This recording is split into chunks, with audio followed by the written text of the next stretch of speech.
Praise the Lord. இயேசுவின் ரத்தம் ஜெயம். தினமும் இயேசு நிகழ்ச்சிக்கு உங்களை கர்த்தராகிய இயேசு கிறிஸ்துவின் நாமத்தில் வரவேற்கிறேன். செய்தியின் தலைப்பு: அற்புதங்கள் அதிசயங்கள் செய்யும் முன் உங்கள் மேன்மையை பெருக பண்ண விரும்புகிறார்.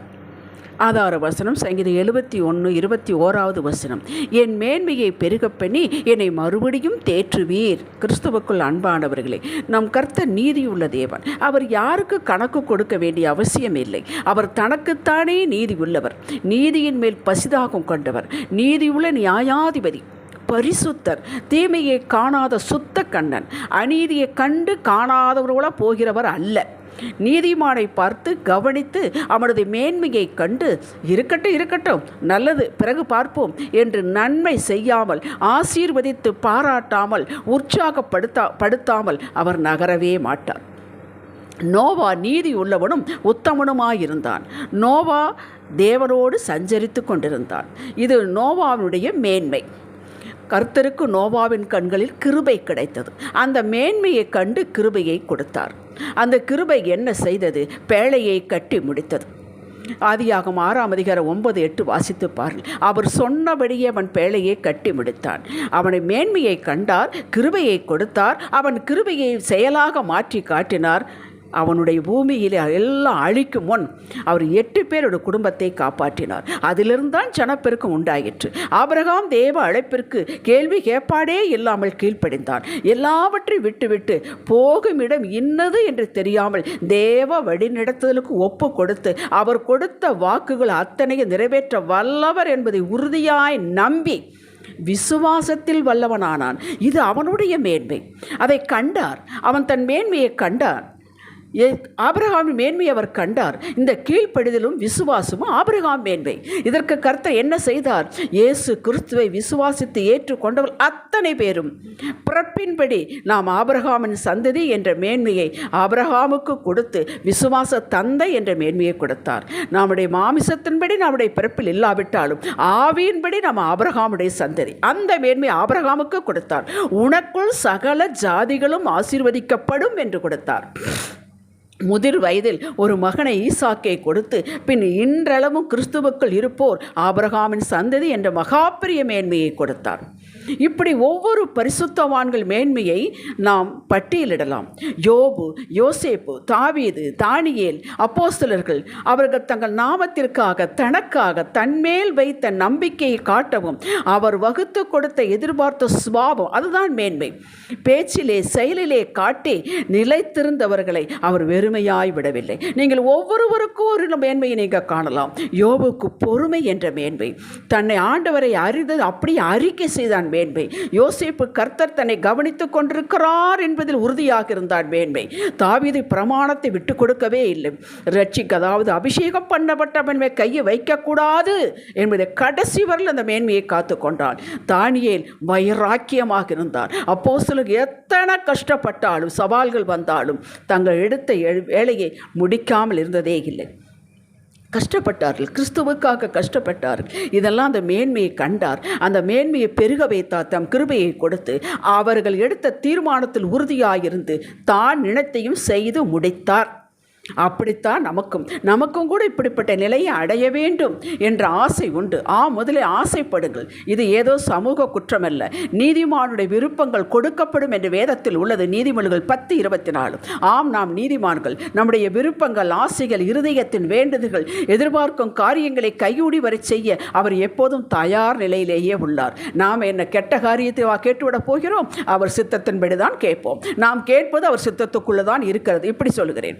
ஆனால் அவர் வகுத்த பிரமாணங்களை அவரே உடைப்பதில்லை, வளைப்பதில்லை. யாருக்காகவும் கொடுக்கப்படும். இது பிரமாணம். இந்த மேன்மையை நம்மிடம் காண விரும்புகிறார். விதையுங்கள், அறுப்பீர்கள். கீழ்ப்படியுங்கள் தேவனுக்கு, பிசாசுக்கு எதிர்த்து நிற்பீர்கள், ஓடி போவான். மன்னியுங்கள், கசப்பை, வெறுப்பை, பொறாமையை விட்டு ஒழியுங்கள். இது பிரமாணம். இதெல்லாம் நாம் செய்யும் பொழுது, அந்த மேன்மையை காட்டும் பொழுது சரீர சுகம் பெறுவீர்கள். இப்படித்தான் விசுவாச வாழ்வு. கர்த்தர் நல்லவர், இரக்கம் உள்ளவர், வல்லவர். அவரால் கூடாத காரியம் ஒன்றுமில்லை. ஆனால் நம் வாழ்வில் இத்தனை தன்மைகள் வந்து வாய்க்க வேண்டுமானால் தானாக சும்மா வராது. வழியை வந்து மாங்காய மடியிலே போட மாட்டார். ரட்சிக்கப்பட்ட நம்மிடம் சில பல மேன்மைகளை எதிர்பார்க்கிறார். கொடுக்காமல் அவர் எதை எதிர்பார்ப்பதில்லை. தம்முடைய அத்தனை சுபாவங்களையும் அந்த ரட்சிப்பு என்ற பேக்கேஜுக்குள் வைத்து விட்டார். அதுதான் நம்ம ரட்சிக்கப்பட்ட அன்று நமக்குள் அதை வைத்து விட்டார். அதனால்தான் 2 கொரிந்தியர் 5:17 சொல்கிறது, ஒருவன் கிறிஸ்துவுக்குள் இருந்தால் புது சிருஷ்டியாக இருக்கிறான், பழையவைகள் ஒழிந்தன, எல்லாம் புதிதாயின. அந்த வார்த்தையை திரும்ப திரும்ப வாசித்து பாருங்கள். அந்த மேன்மைகளை நாம் வெளிக்கொற வேண்டும். இதற்குத்தான் ரோமர் 12:2 சொல்கிறது, மனதை புதிதாக்குங்கள் என்றார். உங்கள் மனதை நீங்கள் தான் புதிதாக்க வேண்டும். உள்ளான உருவாக்கம் இல்லாமல் வெளியான உயர்வு இல்லை. இது நான் மறுபடியும் சொல்லப்படுவதற்கு நான் வெட்கப்படுவது இல்லை. உருவாக்க வேண்டும், அதை நாம் உருவாக்க வேண்டும். நம்மிடம்தான் எல்லாம் கொடுத்திருக்கிறார். நம்முடைய மனம் நமக்கு கீழ்ப்பட்டு கட்டுப்பட்டு இருக்க வேண்டும். இதுதான் நமது ஆரம்ப மேன்மை. விசுவாசம், நன்மை செய்வது, பிற எதையும் எதிர்பார்க்காமல் நன்மை செய்வது, கனிகளை வெளிப்படுத்துவது, அவரை தேடுவதில் சாக்குப்போக்கு சொல்லாமல் இருப்பது, தெய்வ பயம், அடுத்த நிந்தை எடுத்து பேசாமல் இருப்பது. அவங்க அப்படி மோசம் இப்படி இருக்கட்டும், மோசமாகவே இருக்கட்டும், அந்த நிந்தையை நாம் எடுத்து பேசக்கூடாது. நம்மை ஆசீர்வதிக்க உயர்ந்த அவர் திட்டமிட்டு செய்யும் முன் நம்மிடம் இந்த மேன்மைகளை வெளிக்கொணர விரும்புகிறார்.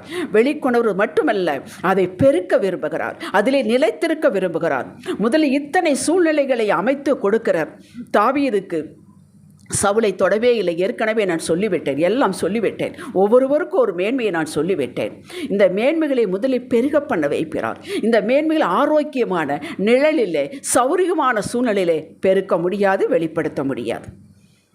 நம்மளை நெருக்கி இன்னும் கஷ்டங்கள், இன்னும் வேதனைகள். இந்த சமயத்தில் நாம் எப்படி மேன்மையை காட்டுகிறோம்?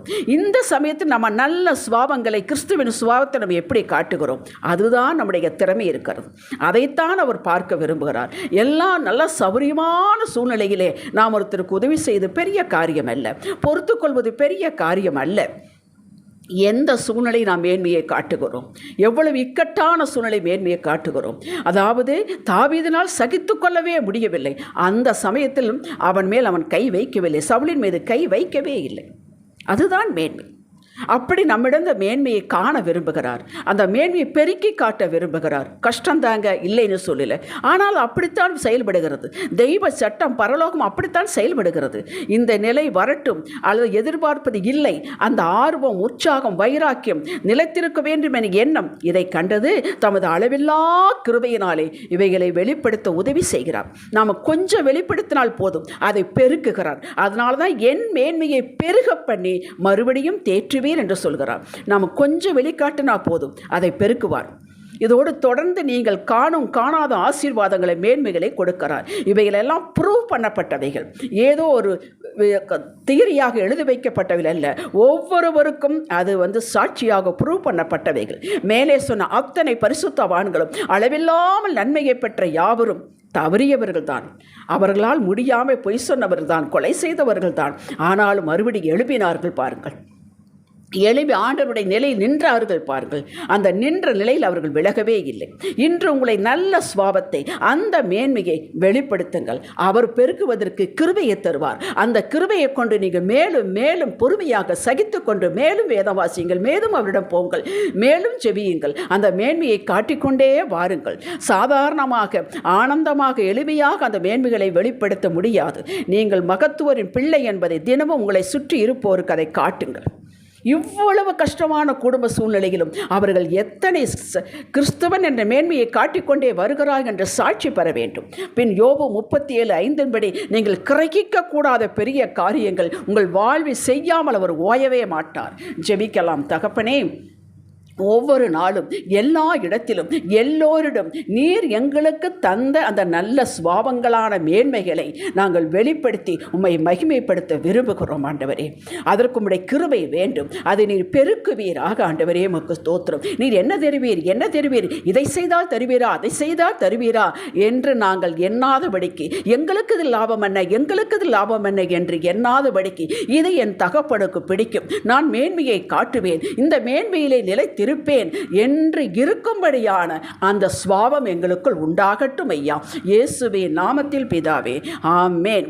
இன்றைய சிந்தனைக்கு, எனக்கு தந்த மேன்மையை பெருக்கிக் கொண்டே பெருக்கிக் கொள்ள கிருபையை பயன்படுத்துவேன். அவர் என்ன செய்வார் என்பது அவர் கையை பார்க்க மாட்டேன், அவர் எனக்கு எல்லாம் செய்வார். ஆமேன். ஹல்லேலூயா.